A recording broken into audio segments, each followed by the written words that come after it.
What's going on, everybody? C4 here today, continuing with the best 7-round mock draft series on YouTube as we're winding down here. This is the last team. So thank you all for staying tuned for all the draft content. There will be a final 32-team mock draft and a final Eagles mock draft, and that is going to be it. And then we drop into draft day. So I hope you guys have enjoyed that here on Beast Mode TV. As you know, we've invested heavily in this year's draft. So today we're doing the Minnesota Vikings, finishing up there. We're going to look at their free agency, their 2016 draft quickly, and then we're going to jump into our full 7-round mock draft, trying to improve this Vikings team that is almost in a win-now mode to compete in the NFC North. So last year, the Minnesota Vikings 8-8 record had the 28th overall offense and the 3rd overall defense. Their MVP, in my opinion, was Xavier Rhodes at the cornerback spot. He was very, very solid and had a bounce-back year. He was really good, and they had a down year, and now he's back to being one of the top young, outside, long, lengthy corners in the NFL. Their needs for me before free agency started was offensive tackle, center, outside linebacker, and guard. So pretty much offensive line and looking at improving the linebacking core on the right side, in my opinion. So in free agency, they released Brendan Fusco, which freed up $3 million in cap. They released Mike Harris.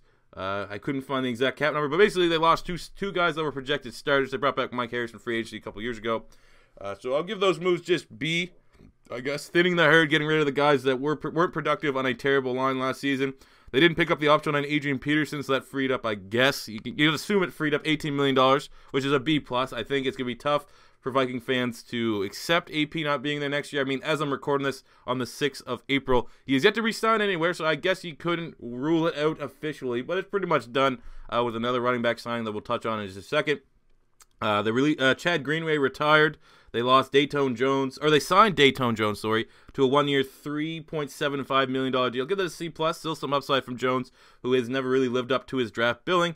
They signed Riley Reiff to a 5-year, $58 million deal. I'm giving that a C. That's a lot of money for an average tackle. Obviously, it's a need. They kind of got stuck between a rock and a hard place. They have to go out and improve their offensive line, and you're going to have to pay for the premier tackles of the free agency class. I just think Riley Reiff, that is a lot of money for a guy that's solid. He's not great. He's not bad. He's just solid. That's, you don't pay solid $60 million.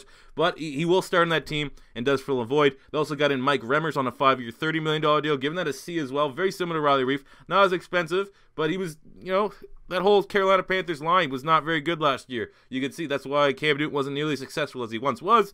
And Mike Remmers was a starter on that line. So obviously it fills a need. He will definitely be a starter. I assume that these two guys will be their tackles after they lost Matt Khalil in free agency.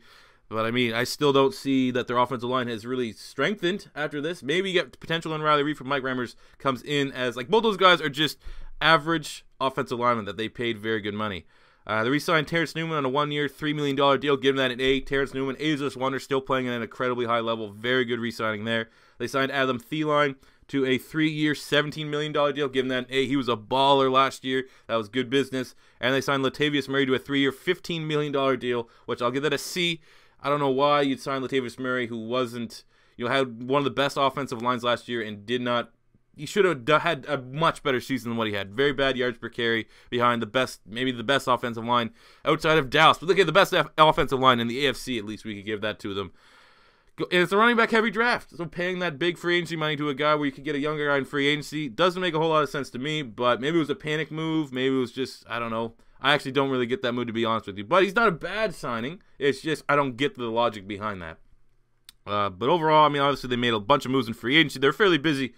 So let's look at their 2016 draft, how we thought about it. Didn't have a whole lot of picks early. But they had a first-round pick. They got Laquan Treadwell, who barely saw the field. I think he had, one catch for 15 yards. Laquan Treadwell at one point last year was the highest regarded wide receiver, and then eventually, because everyone knew he wasn't really that fast, he got beat up by Will Fuller and Corey Coleman and kind of slipped a little bit to the 23rd pick. And obviously, you get an optimism needs to be high that he really step out and emerge as another go-to option behind Stephon Diggs, but the jury is still out. The second round, they got Mackenzie Alexander from Clemson. I really did like that pick. I thought he was a very good player at Clemson. Finished with 5 tackles. Obviously, it's very tough to get some snaps in a very good Minnesota Vikings secondary, but I really like that depth move. I mean, he's getting poised to be a starter, which will be sooner than later. I assume with the Terrence Newman signing, maybe they'll give him another year, but he's going to be a good playmaker for them. They got Willie Beavers, the guard from Western Michigan. Morgan in the 4th round. Another guy, I think that's great depth. He presents some solid value on an offensive line that needs some players to kind of start to improve and show themselves as they can be legit starters. I think Willie Beavers does have that upside.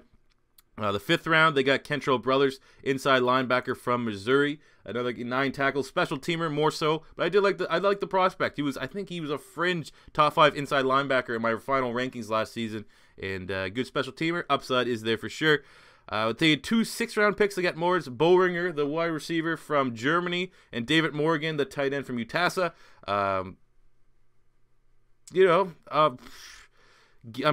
Good story.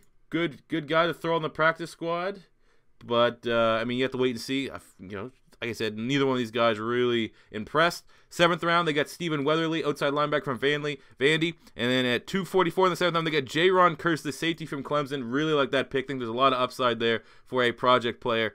And then obviously the other dude, not super familiar on him. But overall, I think it was a middle draft. Looking back in retrospect, I did like a lot of the prospects they picked. J-Ron Kearse, Kentrell Brothers, Willie Beavers, Mackenzie Alexander and notably. And I think there's still some upside. This may be a thinking long-term draft, and you can see these guys making bigger waves, if you will, this coming season than they were able to in their rookie years. So that being said, not a bad draft. And let's see what we can do in this 7th-round mock for the 2017 draft. So with them not having a 1st-round pick, their first pick comes at 48 in the 2nd round, and I have them going with Eason Posich, the center from LSU, 6'6", 310 pounds, running 5'1", 540, 26 reps on the bench press. Really see him as a jack of all trades. With that size, play anywhere on the line, and that is incredible versatility. It's obviously when you're the jack of all trades, master at none, you're not going to probably go in the 1st round, but I think, personally, the way that I like my offensive lineman, if anyone goes down, if you have your depth guy that can play anywhere, that's exactly what you need. But I do think he will start as a center. The NFL comparison is Brandon Leonard, the very good center who played a little bit of tackle, I believe, at Miami. But very solid there for the Jacksonville Jaguars. That's a very nice comp, because right now the starting center is Joe Berger, and he's like 35. So I think a guy like Posich might be able to slide into a right guard spot with Willie Beavers to start out. But again, he's a guy that you're planning for the future for your offensive line. You need to get, that's the biggest need for the Minnesota Vikings right now, is build up that offensive line. Depending on if you have Sam Bradford or Teddy Bridgewater as your quarterback, you got to protect them. You got to be able to give them time. They're trying. Hopefully they can do it with their free agent signings of Riley Reiff and Mike Remmers, but I personally am not super sold on either one of those guys. They're solid. They got Alex Boone, but I think the center and the right guard spot, they continue to look at improving. I think Posich here presents the highest amount of value to improve that offensive line in pick 48. And it's very versatile. Compete for center, maybe not, because Joe Berger is fairly solid, but maybe that right guard spot could be open for business for Posich and then be able to slide into the center when Joe Berger highs it up. Jumping to the 3rd round, where they have 2 third-round picks. First is pick 79. Either going with Kendall Beckwith, the inside linebacker from LSU, 6'2", 245 pounds, put up 20 reps on the bench press. NFL comparison is Bernardrick McKinney, the very good inside linebacker for the Houston Texans. I'm looking at their roster, and I see Emmanuel Lemire is their other starting linebacker with Eric Kendricks in the inside. He's not bad. He's not great. So I think Kendall Beckwith could come in and just try and find the best value picks for the Minnesota Vikings here. And Beckwith can compete for that 2nd starting linebacking spot or just backup linebacking spot with Eric Kendricks, who is, Eric Kendricks not always healthy, not always the most healthy kind of player. Kendall Beckwith presents tremendous value to add some youth to that linebacking core, and we'll just generate that defense. The back end of that defense is getting up there in age a little bit, but I think Kendall Beckwith, great playmaker, big-time hitter, would fit that Minnesota Vikings defense, that George Edwards defense, and would be a nice value pick to potentially bump Lemire for the top depth role as the will on that team. Jumping to the 2nd third-round pick, pick 86, either going with Zach Banner, the tackle from USC, 6'8", 353 pounds, running 5'5", 840, 22 reps on the bench press. He is a massive, massive man. NFL comparison is Trent Brown, who started some tackle spots for the 49ers last season. But he's a big-time guy, but could transition to a guard. Again, more versatility, not necessarily the same kind of versatility as Posich, because Posich can play everywhere, where a guy like Zach Banner, you assume he could come in as a right tackle, but because they got the Riley Reiff, maybe another guy that could come and eventually be the starting right guard. I'm looking for the future, and I could very well see, maybe not necessarily next year, but the year after, the offensive line could be Mike Remmers. Alex Boone's getting up there in age. So Alex Boone and Joe Berger, you can't assume that they're going to be there forever. And if they're gone, you may be able to have Zach Banner as a starting guard and Ethan Posich as your starting center. So thinking a little bit long-term, but guys that add tremendous depth to a very weak offensive line that makes it a lot more solid. I think you have to go offensive line with 2 of the first 3 picks, in my honest opinion, and Zach Banner will be that monster. Jumping to the 4th round, 2 4th-round picks. The first one, we're going to be going with Dalvin Tomlinson, defensive tackle from Alabama, 6'3", 310 pounds, running 5'19", 40, and had wrestling, didn't really test out incredibly well. But he's from that Alabama defense. NFL comparison is Dan Williams, who was very good for the Arizona Cardinals, and then went into free agency to the Oakland Raiders. He's been solid, but he's, your prototypical Alabama defensive tackle, big power, big technique. Able to really, be an eater of space, more so a guy that can get after the run, but still no slouch at getting after the pass, improving that defensive tackle spot, especially with the, the rumors that, there's some uncertainty about Sharif Floyd being able to continue his career after he had surgery. I think there's something with the nerves. There's no official word yet as of me recording this on the 6th of April, but in case he can't go, you got to have somebody you can pair up there with Linval Joseph. I think getting a guy like Dalvin Tomlinson would be great value here in the 4th round, a guy that will make the roster and be instantly, in my opinion, the top depth at the defensive tackle spot for that team.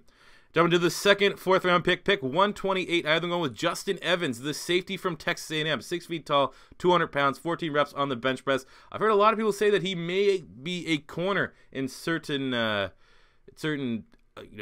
circles, if you will, but he's a big-time hitter. I think he's too big of a hitter to really kind of not put as a safety. He's not the biggest guy, only 200 pounds, but he's able to really lay the lumber. I think it's, I think he'll probably go in the 3rd, 4th round, just how my board went. He was still available in the 4th.